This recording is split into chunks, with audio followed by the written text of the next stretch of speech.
Welcome to the Campbell Museums. Mundane objects like hairpins and decorative hair combs have many stories they can tell, but in this video, I explore just one of these stories. Think of this video as an abridged history. This video is part of our What's in the Box series, where I pull a box from storage and see what we find inside. Check out the box number 2 playlist for more. In box number 2, we have solo hairpins and a decorative hair comb. While I could explore the story behind how these objects are used, instead, I want to explore the material they are made of, celluloid. What is celluloid? Invented in 1870, it was the first commercially viable plastic ever invented.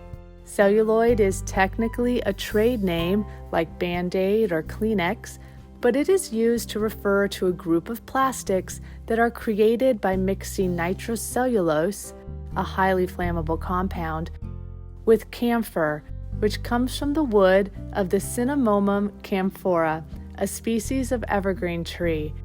They also add dyes and other agents. Historically, billiard balls were made from ivory. Celluloid was invented as an alternative to ivory billiard balls due to fears that the ivory supply was dwindling, but celluloid became widely used in a range of other industries. Most notably, starting in the late 1880s, celluloid was the true star of the motion picture and photography industries, both of which used only celluloid film stock. This lasted until the 1950s, when acetate safety film replaced it. Safety, you ask? Turns out that celluloid is highly flammable. In fact, those celluloid billiard balls were known to combust on impact.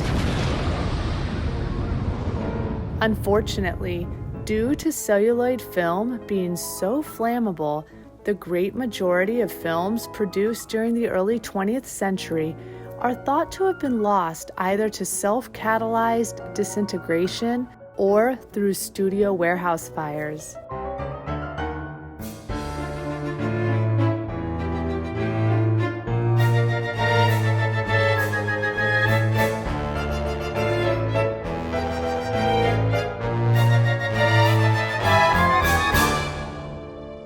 Despite this fire danger, by the 1920s, celluloid was widely used to mimic more expensive materials such as ivory and tortoiseshell. This was especially common with musical instruments and decorative items like these hairpins and hair comb.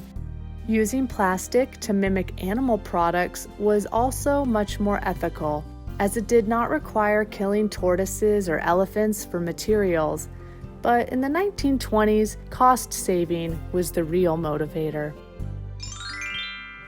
Understandably, celluloid is not commonly used today, though until 2015, celluloid was industry standard for table tennis balls, and you can still find celluloid in some musical instruments and accessories. Mundane objects can contain big stories, and this was just one of the stories these objects had to say. What other stories might they tell?